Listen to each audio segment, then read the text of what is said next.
I'm Reggie Ponder, the Real Critic, and I'm here with the actors from the movie Sing Sing. And before we get into it, I'd like for each one of you guys to introduce yourself. Clarence Divine Eye Maclin. Paul Raci. Sean Dino Johnson. And so my first question is that my first comment is really this film moved me.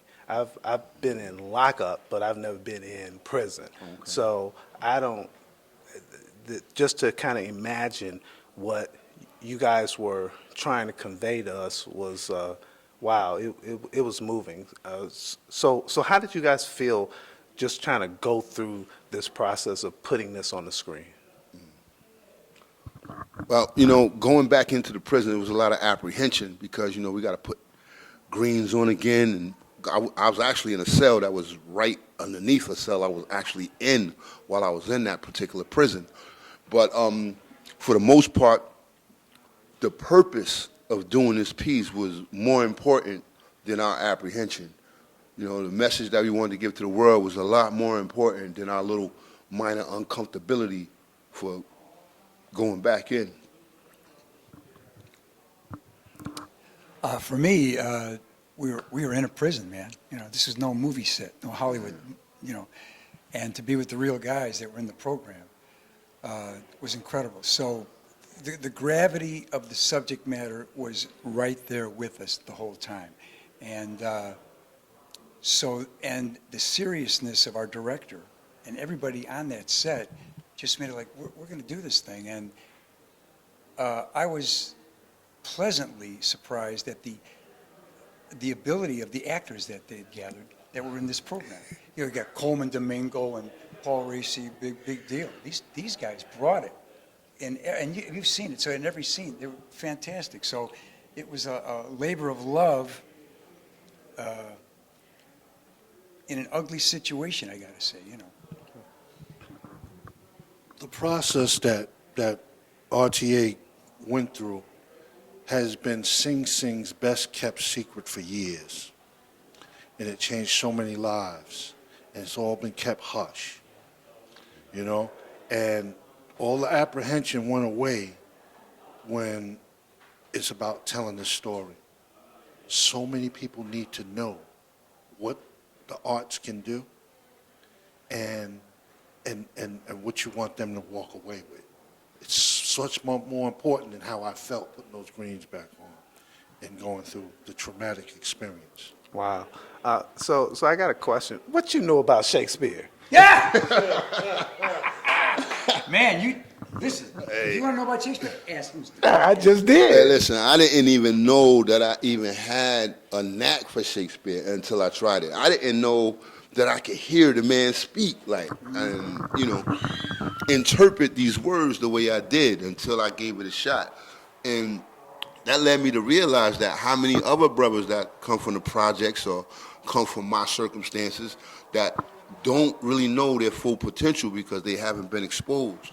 Maybe if we expose them to more things, maybe they'll have more choices to choose from to become more than what they are. Like I became more than what I was, or more than what I thought I could be through art and through the stage and finding empathy, living or telling stories through somebody else's life, telling stories that are meant to heal communities through somebody else's life. Wow. Well, I got to ask you the same question. What you know about Shakespeare? The thing that blew me away about Shakespeare is when you start exploring them sonnets and taking them apart, you realize Shakespeare didn't add no sugar on nothing. He kept it raw. Yeah. And you like things that's real and that are said in an exotic way. That's what I love about Shakespeare. Wow. Your character really pushes these men to go deep. And there's this thing, particularly with African American men, we don't really want to talk about our stuff. We don't want to talk about our stuff. Talk about that a little bit. Well, having the real Brent Buell on set every day helped me tremendously because he's a beautiful human being. I could just see the vibe between him and the men as they had lunch together, as they talked together, and he just puts everybody at ease, and he's a real lover. So here's a guy that's bringing this kind of work into this situation, and all his friends told him not to do it. Don't you go into that prison. They'll take advantage of you. They'll use you. They'll try to game the system. He did it anyway. And then he takes it a step further. When some of these guys got out of incarceration, he puts them up in his own home with his wife, Janice, and gives them a place to stay so they can get back on their feet. Here's a man that puts his money where his mouth is. Not only that way, but also bringing Shakespeare into the prison or into incarceration was absolutely the right, loving thing to do. He's a great man. Wow. You spoke about art and just how Shakespeare keeps it real with no sugar. The way in which you guys approached it, though, was not really typical Shakespeare. I mean, and you brought the realness to it, but you also brought some humor to it. Can you speak to that? Absolutely. I think that's one of the things that really motivated us with this project, is that we could get to tell a story and tell it in a way where it's like it's real. They calling you for another role. They calling you for another role. That's all. But it. Let me turn it off. Matter of fact, I apologize. But I don't think it's off. But anyway, I think that's what motivated us. The fact that we could tell a story in a way that was real, and the fact that, like, men don't cry. Men do cry. They do. And we don't, and you watch a lot of the other stories about prison and stuff like that, they just build this facade that when you with other men in a room and you guys want better, want more, you got to start peeling back that onion. And then we laugh at some of it. It's humor in some of it. It's anger in some of it. Yeah. And it's real. And all of us that went through that process, we enjoyed being vulnerable to the realness, and we wanted to tell a story with realness. Because the young brothers out there that's never been there need to know the life that they're living is unrealistic. Wow. Well, I want you to keep the mic because I'm going to ask all three of you guys to answer this question. But what did you learn from doing this project?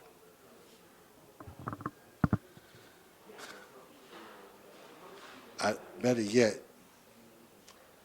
the only thing that can explain that to you is to know that one day I dreamed about doing it.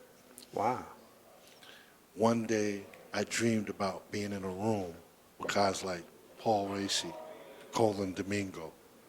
You know what I mean? A way to kind of measure up. Mm-hmm. So you ask me, what do you think I got out of it? Wow. Well, before you even pass the mic, Yes. Your character talks about how this activity just made you, gave you something that you could not attain. Absolutely. That was our escape. I found freedom behind the wall, my freedom. And when we was in that theater and we was engaged in the art, we forgot we was in prison. Wow. We actually was able to run away from the reality of what was waiting for us, them four walls, the bars. And then it was amazing, like after a show, we go back and we sitting in our cell and we looking at the bars again.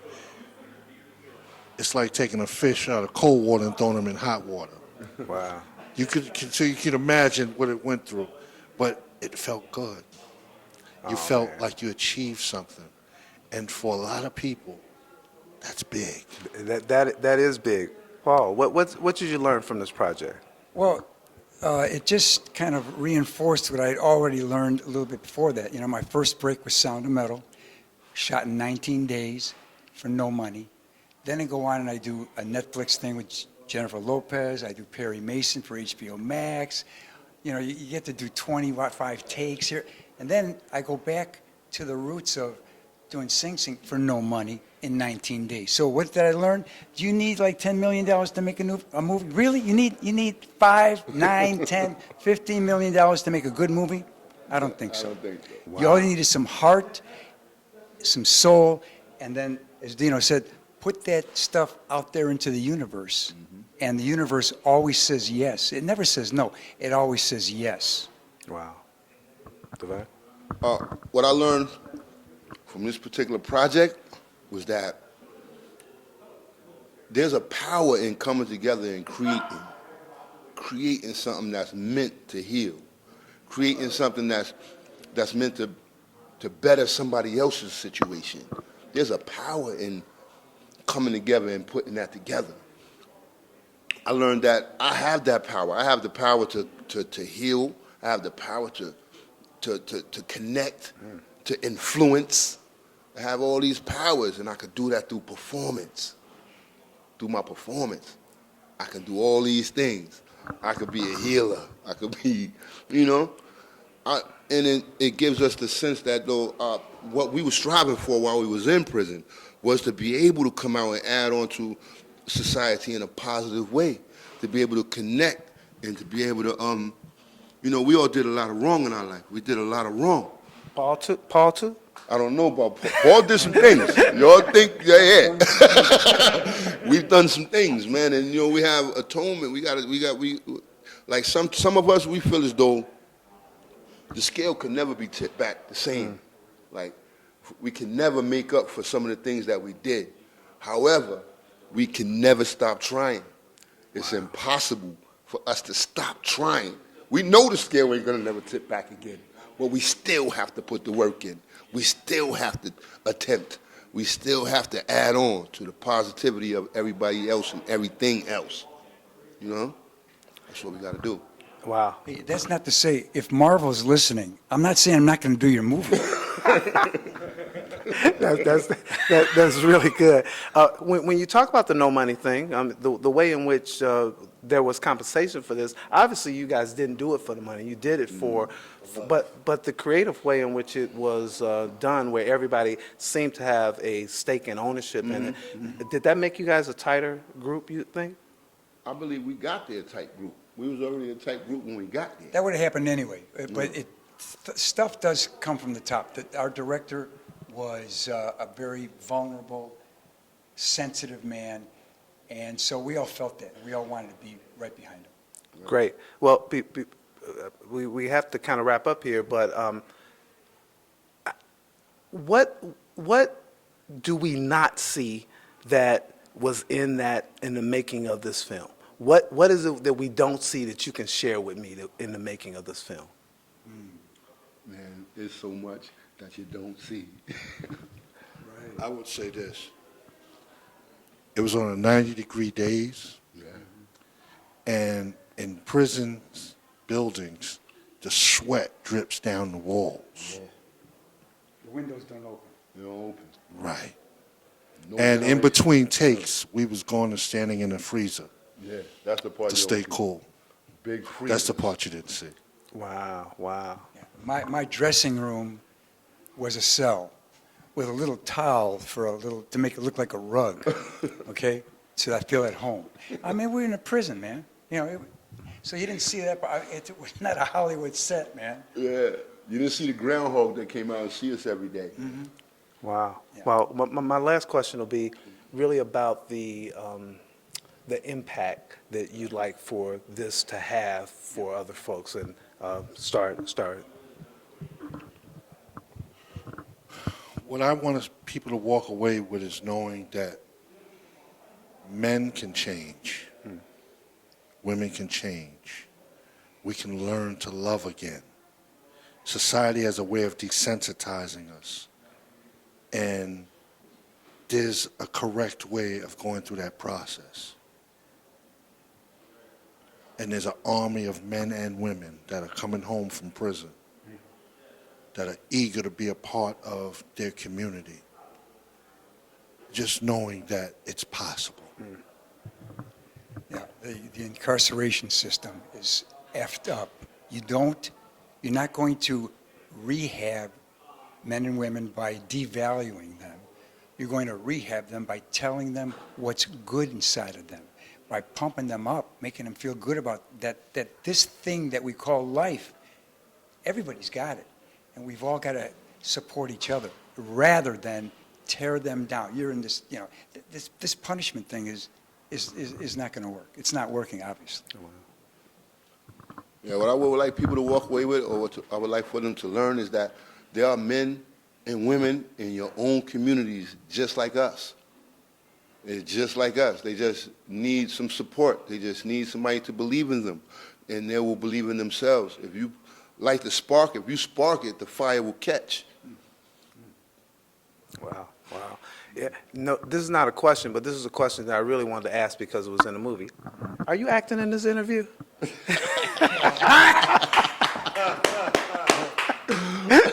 That Colman moment is a great moment. When she says that to him, Oh, man. it's a He great went through so many emotions It's like on I his call it face. his Meryl Streep moment. That's right. Like, are you acting in this interview? Well, just thank you for doing this project and bringing it to the screen. I think the impact will be absolutely enormous. You talk about how men cry. I cried watching this. I mean, it really did touch me. So thank you all for this performance. Thank you. Thank you, Raci.